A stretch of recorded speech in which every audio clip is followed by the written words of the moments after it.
नाजरीन, प्रोग्राम रुपया पैसा में आपको खुश आमदीद कहते हैं। हालात, वाक़यात, मामलात बहुत ही पेचीदा किस्म के होते हैं। सबसे पहले तो मुबारकबाद दूंगा कि कल हमारी हाई प्रोफाइल डेलीगेशन अरब इमारात के शहर रहीम यार ख़ान गई। गलत हो गया, ये सब तुम लोगों की वजह से होता है, शोबा तहकीक वालों की वजह से। क्या लिख के मुझे दे देते हो? रहीम यार ख़ान क्या अरब इमारात के अंदर है? रहीम यार ख़ान पाकिस्तान में है यार। क्या लिख के दे देते हैं यार ये लोग। ये तमाम चीज़ें हज़फ की जाएं। आगे चलें तो बात ये है कि ये बड़े अहम मामलात शहर के चल रहे हैं, मुल्क के चल रहे हैं। आपको पता होगा ये महरोज़ भाई हैं, इनके लीडर हैं, उनके इश्तिहारात लग गए हैं पूरे शहर के अंदर। तो ये बहुत खुश हैं, सुबह से नारे मार रहे हैं। मैंने इनसे पूछा तो कह रहे हैं यार आप मेरे साथ चलें, मैं आपको दिखाऊंगा। मैंने कहा मैंने नहीं देखना भाई, पाकिस्तान के हालात तो बदलते रहते हैं, कभी किसी के बैनर कभी किसी के बैनर लग जाते हैं। क्या पता कल हमारे बैनर लग जाएं, क्या पता होता है किसके कब बैनर लगे। भाई छोड़ो, इन चीज़ों को नहीं सोचा करो यार आप लोग। मैंने मना किया आप लोगों को, मईशत पे बात किया करें, आप इकोनॉमी पे बात किया करें। इकोनॉमी के हालात ये हैं कि बिजली के बिल लोगों से दिए नहीं जा रहे। पता नहीं साद भाई की क्या सेटिंग बनी हुई है इलेक्ट्रिक वालों के साथ। इनका बिल कमाया, कह रहे हैं यार मेरा तो 1200 रुपया है। मैंने कहा यार मेरा तो 40,000 आ गया। कह रहे हैं अली भाई आप इस्तेमाल ज़्यादा करते होंगे। मैंने कहा यार इतना पागल तो मैं अब नहीं हुआ कि मैं सर्दियों के अंदर एसी चला के सो रहा हूँ रात को। इतनी तो गर्मी मुझे नहीं लगती। वैसे भी कराची के अंदर तो कोल्ड वेव आई हुई है, यकीन करो, है ना। कोल्ड वेव आई हुई है, कोयटा की हवाएं चलती हैं यहाँ पे, ये मैं बता दूँ। इस्लामाबाद के अंदर मैं गया हूँ, बर्फबारी में भी गया हूँ, मरी गया हूँ मैं बर्फबारी में, लेकिन यकीन करो वहाँ ठंड नहीं लगती। वहाँ यकीन करो ठंड नहीं लगती। कराची में यार टेम्परेचर 15 भी होता है, बंदे का जी चाहता है मोटी जैकेट पहन ले। ये क्या चक्कर है यार मीनू भाई, ये कुछ यार बताओ, ये क्या चक्कर क्या है ये। कराची में 15 डिग्री होता है और यहाँ पे बंदे का दिल चाहता है लिहाफ भी ओढ़ लूँ, जैकेट भी पहन लूँ, टोपी भी पहन लूँ, मफलर भी बांध लूँ, हैं साथ में। वो क्या हमारे गली महलों के अंदर एक सिस्टम वो भी है, पत्ते वत्ते इकट्ठे करके। एक हमारे महल्ले के अंदर लड़ गया, उसने तो अपनी जो है ना नानी की कुर्सी तोड़ के जला दी। मैंने कहा क्यों? कह रहा सर्दी बहुत है। तो कराची वालों को पता नहीं क्यों कराची में सर्दी लगती है और शहरों में इनको सर्दी नहीं लगती। खैर एनीवे, फिर मईशत की तरफ आ जाऊँ। असल में यही मंजन बेच बेच के सईद भाई अभी तक मैं मशहूर चल रहा हूँ। वरना आपको क्या पता कि लाइव टीवी के ऊपर प्रोग्राम मशहूर होना क्या क्या मुश्किल काम है। लेकिन यही मंजन बेच रहा हूँ मईशत के प्रोग्राम में, तभी हिट चल रहा है ये। मेरे साथ बहुत ही आम मेहमान शामिल गुफ्तगू हैं जनाब अतीकुर रहमान साहब, जो कि एक माशी तज्जियाकार कहलाना पसंद करते हैं, ताम ये ताजर रहनुमा हैं और बड़े जानी मानी शख्सियत हैं। वेलकम करता हूँ सर आपको शो में। बहुत शुक्रिया अतीकुर रहमान साहब, ये आपने आईने पाकिस्तान दोबारा लिख दिया, इतने सारे कागज़ आप लेकर आ गए हैं और इसमें इतनी सारी लिखारी। मैं जानना चाहता हूँ मुल्क की मईशत के बारे में आप बात करें। 2024 निकल गया, 2025 आ गया, कुछ खुलासा आप करके लाए हैं माशी चैलेंजेस का, ज़रा हमें बताइए। जी जी, बहुत शुक्रिया अली। पेपर्स इसलिए इकट्ठे किए हैं कि कुछ भूल ना जाऊं, क्योंकि फिगर्स भी मेरे पास होते हैं और पॉइंट्स भी बहुत सारे हैं इसमें। इन पे बात कर ली जाए, जितने मैक्सिमम पॉइंट कवर कर सकूं कोशिश करूंगा कि आज आपके प्रोग्राम में कवर कर लूं। जी 2024 खैर से चला गया और 2025 आ गया। जी अब मैं सोच रहा था कि 2024 में ऐसा क्या हुआ जो 2025 में नहीं होना चाहिए जी, और 2024 में ऐसा कुछ ना हुआ हो जो 25 में हम करके कोई कामयाबी हासिल कर सकें। अच्छा। सूरत हाल ये है कि जब मैं चीज़ों पे गौर कर रहा था तो मैं देख रहा था कि इत्तेफाक से कल फिगर्स भी आ गए सामने मेरे और उसमें मुझे और तसल्ली हो गई कि मैं आराम से आपसे बात कर सकूँगा। अच्छा। स्टार्ट ले लेते हैं एजुकेशन से। जब तक पाकिस्तान पढ़ा लिखा नहीं होगा, हम सब तालीम नहीं हासिल करेंगे तो वही होगा, रोड पे कूड़ा फेंकते रहेंगे जी जी और पीके मारते रहेंगे। पता नहीं ये कब तक चलेगा। जी जी, बड़ा अजीब सा सिलसिला है। ये शऊर की बात है, तरबियत की बात है। पता नहीं क्यों हमें नहीं आ रही, बात सख्त कर दी मैंने, जी। लेकिन बात इसी तरह है। अच्छा। बात यह है कि एजुकेशन पे अगर हम लोग जीडीपी का 1.9% सिर्फ बजट पे एलोकेट करेंगे और हेल्थ सर्विसेज पे 0.08% पे करेंगे, तो आप मुझे बताएं कि ये क्या बजट का हिस्सा बनता है। ये बजट का कोई हिस्सा नहीं बनता और ख़ुद गवर्नर स्टेट बैंक ने कहा कि this is the lowest in the region. हमें बहुत सख्त ज़रूरत है इस बात की कि हम अपने एजुकेशन पे बेशुमार पैसा खर्च करें, बच्चों को तालीम की तरफ लाएं, जिस हद तक हो सके उनको इजी एक्सेस टू एजुकेशन दें, और इसी तरह हेल्थ सर्विसेज में भी अपने आप को इम्प्रूव करें। गुफ्तगू इस पे करूँगा तो बहुत लंबी हो जाएगी, मैं सिर्फ थोड़े से पॉइंट देकर बता रहा हूँ कि जहाँ एजुकेशन में एजुकेशन हासिल करना मुश्किल है, जहाँ हेल्थ सर्विसेज हासिल करना मुश्किल है हमारे लिए, वहाँ पे एक चीज़ मैंने देखी, 2024 में दवाइयाँ भी बड़ी महंगी थी। बिजली का बिल तो वो अदा कर नहीं सक रहा था एक आम आदमी, वो दवाई भी नहीं ख़रीद पा रहा था। इतने केसेस सामने आते हैं इसके, इतनी बातें सामने आती कि हम दवाई कहाँ से लें, कहाँ से इलाज कराएं, क्या करें।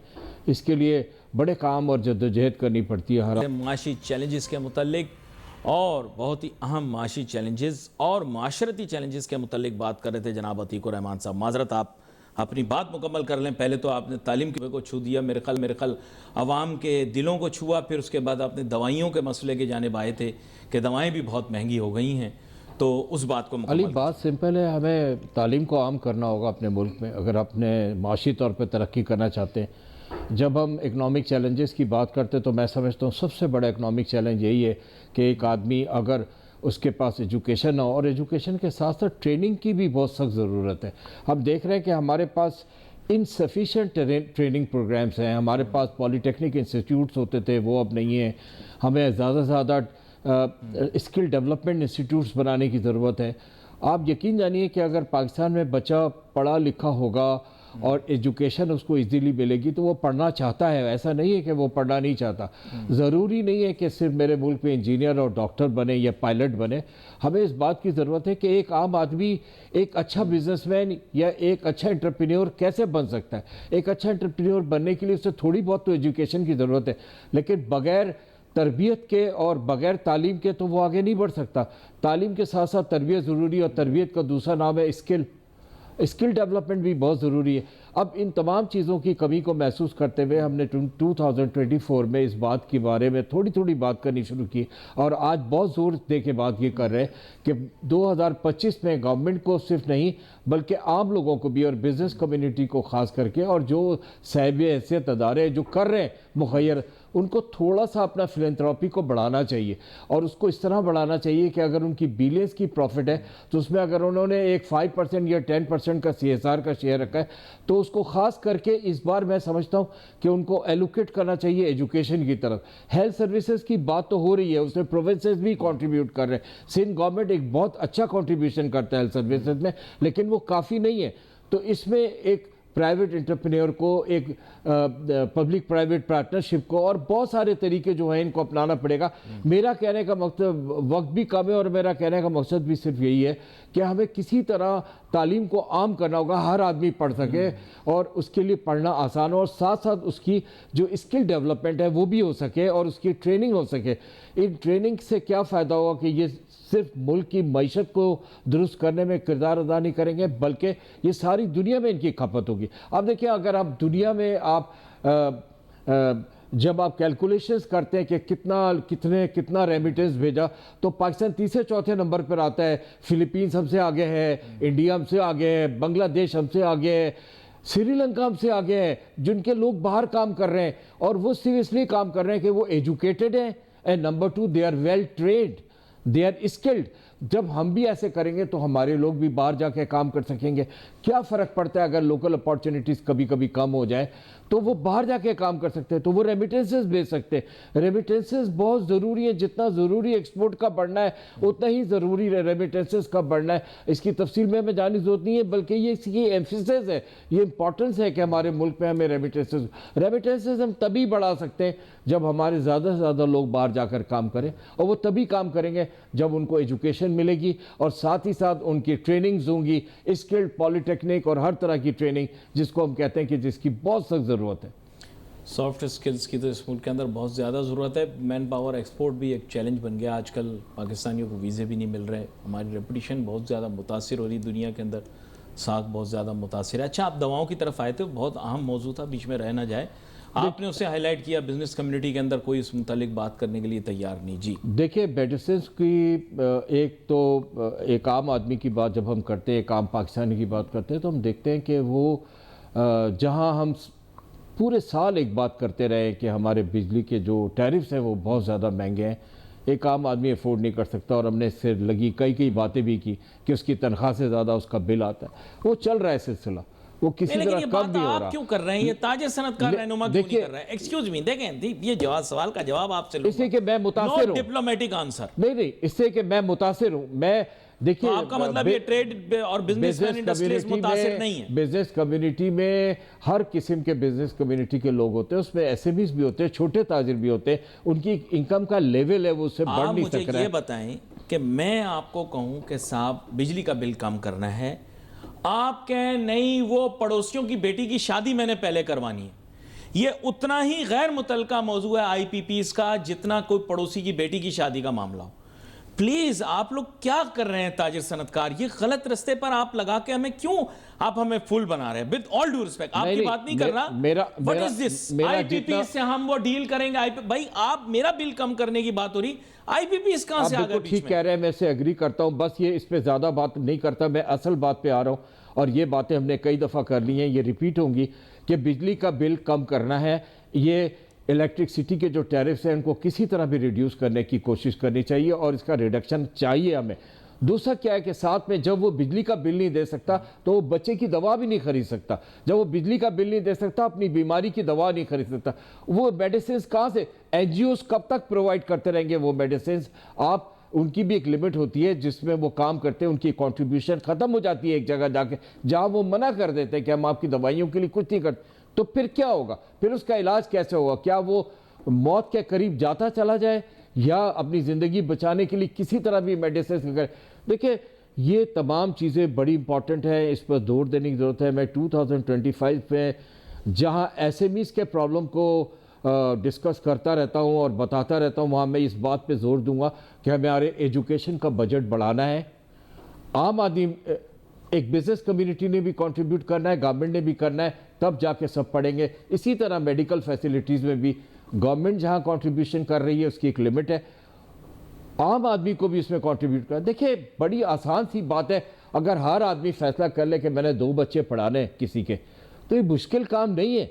एक बच्चे की फीस 4,000 होगी तो 8,000 उसको देने, क्या हो गया भाई? वो बच्चा सुकून से पढ़ तो लेगा कम से कम। अगर उसको एजुकेशन नहीं आएगी तो आप यकीन जानिए हम यही बातें करते रहेंगे कि हमारे लोगों के अंदर वो शऊर नहीं आ रहा। रास्ते में अभी भी थूकते हैं, कूड़ा सड़कों पे फेंकते हैं, पता नहीं दुनिया जहां का गंद रोडों पे। बुरा ना मानिएगा, आपके मुल्क के पढ़े लिखों में भी शऊर नहीं। प्रॉब्लम आपके मुल्क का यही है कि आपके पढ़े लिखे लोगों में कोई शऊर नहीं है। आप कड़वी बात कर रहे हैं ना, मैं उससे ज़्यादा 2 हाथ आगे जाके कड़वी बात कर देता हूँ। बस आपका जो आज मुल्क के अंदर जो मुखय्यर अफराद हैं वो भी कितना शऊर रखते हैं, बस मेरा मुंह ना खुलवाएं आप। अली, देखिए, सिर्फ एजुकेशन से नहीं होता, तरबियत से भी होता है। इंसान, हर आदमी को इस तरबियत पे आना है और आदमी को बताना है उसको कि भाई किसी की तरफ मुंह करके मत थूको, रोड पे मत थूको, रोड पे कूड़ा मत फेंको। इसकी कितनी देर लगती है सीखने में? सारी दुनिया ने सीखा। अगर बुराई है तो चोरी करना भी बुराई है। आपकी कौम को यह सीखना पड़ेगा। एब्सोल्युटली। भीख मांगना अगर गलत है तो चोरी करना भी गलत है। आपकी कौम कहती है नहीं, चोरी करना ठीक है, करप्शन करना ठीक है, बेईमानी करना ठीक है, भीख मांगना गलत है।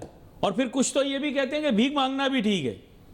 सर, हर एक प्लीज देखिए, ये अपने अंदाज होते हैं। ये शऊर कहां से आएगा आप मुझे बताएं? नहीं, ये शऊर इंसान के माँ बाप से आता है, ये शऊर इंसान की अपने तरबियत से आता है, इसका ये शऊर इंसान के अपने आपे से आता है। ये समझ की बात है, ये इंसान खुद देखे कि गंदगी अच्छी है कि सफाई अच्छी है। मैंने तो फरिश्तों के घर भी शैतान और शैतान के घर भी फरिश्ते पैदा होते हैं। वो बात ठीक है, वो अलामती तौर पे बात कर रहा हूं। वो गुफ्तगू दूसरी तरफ निकल जाती है। वो ठीक है, वो बात अपनी जगह है, लेकिन बात सारी यही है कि हमें अपने मुल्क की इकोनॉमी को अगर दुरुस्त करना है तो हमें अपनी एजुकेशन को और अपनी हेल्थ सर्विसेज को इम्प्रूव करना होगा। आपके इन्फ्लेशन नंबर्स बिलीवेबल नहीं हैं। माजरत के साथ आप कह रहे हैं आप इफेक्टी हैं, मैं भी इफेक्टी हूँ। घर का सौदा सलफ, दूध, तेल, दाल, चीनी, चावल, आटा मैं ख़रीदता हूँ। सॉरी, कीमत कम नहीं हुई। आप अगर मुझे ये कहने की कोशिश कर रहे हैं कि महंगाई कम हो गई इस मुल्क के अंदर, I am unwilling to believe you. Even chicken has become expensive right now. तो मैंने कभी आपसे डिसएग्री नहीं किया इस बात पे। मैंने हमेशा यही बात कही है कि इन्फ्लेशन फील लाइक और इन्फ्लेशन फिगर लाइक, इन दोनों में बड़ा फर्क है। फिगर लाइक जो बात है वो एक अलग है और फील लाइक एक अलग है। आप फील लाइक की बात कर रहे हैं, मैं एग्री कर रहा हूँ। आज का हर इंसान फील लाइक में महसूस कर रहा है कि इन्फ्लेशन किधर गया, वो इतने बड़ा रिडक्शन किधर नजर नहीं आता मुझे। तो बात सारी यही है। वेजेस 3 टाइम आपने बनाई नहीं, एक्सपोर्टर्स की बातों में आके आपने डॉलर महंगा कर दिया। सारा ड्रामा हमें पता है क्या हो रहा है इस मुल्क के अंदर। डॉलर आपने एक्सपोर्टरों की बातों में आकर पावरफुल तबकात की बातों में आकर बढ़ा दिया। अब वो पावरफुल तबकात इंटरनेशनल प्लेयर्स भी हैं। आपने सैलरी तो 3 टाइम नहीं बढ़ाई। Wage price spiral economic phenomena है। आप मुझे बताएं, अगर आप ये नहीं करेंगे तो आप क्या दम घोटना चाह रहे हैं इकोनॉमी का? वेजेस नहीं बढ़ानी। आप गलत बोल रहा हूँ, सही बोल रहा हूँ? आप नहीं ठीक है, बस सैलरीड क्लास की बात करते हैं तो 57% तो आपने उनकी सैलरीज में टैक्सेस को रेज दे दिया है।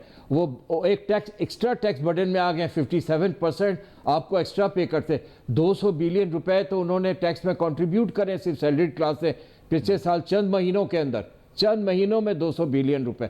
आप बताइए, एक सैलरीड क्लास पर इतना बड़ा टैक्स का बोझ, एडिशनल टैक्सेस का बोझ, उसको भी थोड़ा सा देखना पड़ेगा कि 2025 में क्या हम सैलरीड क्लास को रिलीफ दे सकते हैं। और मैं तो रिक्वेस्ट करूंगा कि सैलरीड क्लास को रिलीफ देना चाहिए, क्योंकि हम जो बातें कर रहे हैं मेडिसिन की, जो बातें आपकी बिजनेस कम्युनिटी की फैलाई हुई गलत बयानियां हैं। आपको पता है कि quantum of tax to be collected from income tax proceeds in our country is minuscule as compared to the violations, evasions and theft that is taking place in corporate world. बुरा ना मानिएगा। और ये पहले चेयरमैन FBI आए हैं, मैं इनको सलाम पेश करता हूं कि इन्होंने कहा है कि हम बिग फिश को पकड़ेंगे, हम छोटी मछलियों के पीछे। ये बिजनेस लीडर्स हैं जो कि गलत बयानियां कर रहे हैं, कह रहे हैं कि जहाज़ों की टिकटों पे टैक्सें लगाएं और ये लगाएं। इनसे कुछ नहीं होने वाला। ये जो सेल टैक्स की चोरियां हैं, ये जो बड़े पैमाने पर लार्ज टैक्स पेयर्स चोरियां कर रहे हैं, ये वो मसला है। नहीं, आप मुझे बताएं ना कितना क्वांटम हो जाएगा अगर आज पूरा जोर भी लगा लिया। अभी ये फिर गुमराह कर रहे हैं चेयरमैन को। चेयरमैन साहब को मैं सलाम पेश करता हूं, इन्होंने सही विजन रखी है। अब ये गुमराह कर रहे हैं, इनको बैंक अकाउंट खोलने से मना कर दो, अभी ये कर दो, वो कर दो। आपको पता है रन ऑन द बैंक का क्या नतीजा होगा? जो थोड़ी बहुत फाइनेंसिंग आपको मिल रही है प्राइवेट सेक्टर को, ये भी मिलना बंद हो जाएगी।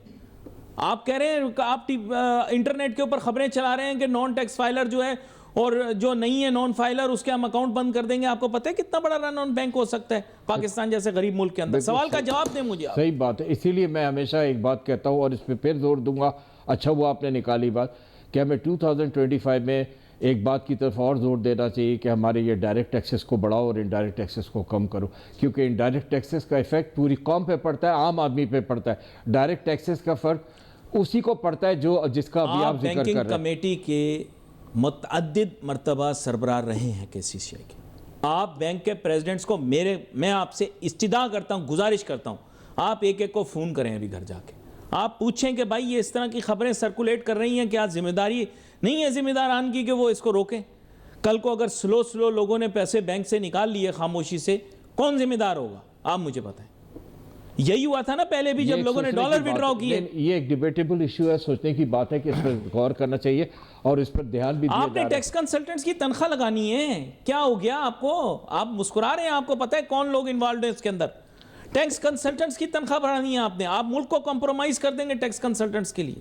मुझे बताएं ना आप। नहीं, इन पर काम हो रहा है, इन पर बातचीत हो रही है और ये बातें हर शोबे में हो रही हैं कि इसको दरअसल देखना है और मेरे ख्याल है इसके ऊपर तवज्जो दी जा रही है। आप अभी FBI के चेयरमैन साहब की बात कर रहे थे, तो और भी अमले के बहुत सारे ऑनेस्ट लोग ऐसे हैं जो इस बात पर सोच रहे हैं, गौर कर रहे हैं कि आपने जो बातें कही हैं दर हकीकत ये टैक्स कंसल्टेंट्स का प्रेशर है। टैक्स कंसल्टेंट बैनुल अक़वामी प्लेयर्स के साथ मिलकर मुल्क के मामलात को गड़बड़ कर रहे हैं ताकि उनको नोटू मिले। रिफॉर्म्स लाने की सख्त ज़रूरत है, सख्त ज़रूरत है। और ये सिर्फ FBI का शोबा नहीं है, बहुत तमाम शोबों पे हमें रिफॉर्म्स लाने की ज़रूरत है, हमें इम्प्रूवमेंट की ज़रूरत है। बस फिर खुलासा करते हैं नाजरीन। अतीक साहब मेरे साथ हैं, मैं चाहूँगा थोड़ा सा इसे समअप कर दें। 2024 को वैसे चंद जुमलों में समअप करना तो मुश्किल है, लेकिन फिर भी जो आप बेहतर बता पाएँ। जी, बस यही है कि 2025 में वो प्रोग्रेस पे ध्यान देना चाहिए जिसमें प्राइम मिनिस्टर साहब भी कह रहे हैं कि SMEs जो है वो बैकबोन ऑफ इकोनॉमी है तो एसएमईज वही छोटे ताजरों की बात है, तो उस पर ज़्यादा बात करनी चाहिए और उनको ज़्यादा से ज़्यादा इम्प्रूवमेंट देने के लिए और उनकी जो मुश्किलात हैं उनको दूर करने के लिए कोशिश करनी चाहिए। उसमें आपने एफबीआर की बात भी कर ली और बहुत सारी बातें हो गई। साथ में उनके साथ जो ब्यूरोक्रेटिक हिंड्रेंसेस हैं, उनके लाइसेंसेस, रजिस्ट्रेशन और उनके बहुत सारी चीज़ें जो डॉक्यूमेंटेशन का मसला है उनको भी थोड़ा ईज़ कर दिया जाए, टैक्स के मसले भी हल कर दिए जाए और थोड़ा सा टैरिफ बिजली का कर दिया जाए, तो एसएमईज वापस आ जाएंगे अपनी फॉर्मेशन पे। जब वापस आएंगे तो एक बहुत बड़ा कंट्रीब्यूशन देंगे हमारी मुल्क की इकनॉमी में। और फिर मैं बात को आखिर चलते चलते कहूँगा कि आज का मेरा जो एफएसएस है और रिक्वेस्ट है वो यही है कि सब मिलकर तालीम को आम करने की कोशिश करें और हेल्थ सर्विसेज में जितना हो सके काम करें। और फिर फार्मास्यूटिकल से भी कहूँगा और सबसे कहूँगा कि किसी तरह इतनी महंगी मेडिसिन को दोबारा से वापस उनकी असल कीमत पे लाके उनको सस्ता करने की कोशिश करें। और ख़ास तौर पे नाजरीन, आपको पता होगा कि बाहर से बहुत सारी आने वाली मेडिसिन वक्त के साथ साथ यहाँ पर लोकली अब मैन्युफैक्चर होना शुरू हो गई हैं। मुझे मेयार का नहीं पता, लेकिन मेरा ऐसा ख्याल है कि दवा तक रसाई हर शख्स को होनी चाहिए। पहले बड़ी बड़ी फार्मास्यूटिकल कंपनियों की दवाएं अफोर्डेबल रेट्स के ऊपर इवन के अब्रॉड से मंगवाई भी मिल जाती थी, अब तो वो गैर मुयस्सर है। ये कोई लग्जरी नहीं है नाजरीन। जो लोग ये कह रहे हैं कि ये लग्जरी है, अल्लाह ताला उनको क़यामत के दिन पूछे, क्योंकि दवा जो है वो लग्जरी नहीं है। यहाँ पर आपका शुक्रिया अदा करूँगा, आप शो में तशरीफ़ लाए, थोड़ी सख्त तल्ख ने की और आपने भी की। उसकी वजह ये है कि महंगाई का मसला कोई कन्फ्रंट नहीं कर रहा। जब इस पर बात करना शुरू करते हैं, लोग सियासी पैंतरे खेलना शुरू कर देते हैं, ताजिर सनतकार अपना मुनाफा बढ़ाने के लिए इस बात को घुमा देते हैं। लेकिन आज इस मौजू के ऊपर हमारी बात हुई है। We wait for your messages on Facebook. Ali Nasir हमारी टीम को इजाज़त दीजिए। अल्लाह हाफ़िज़।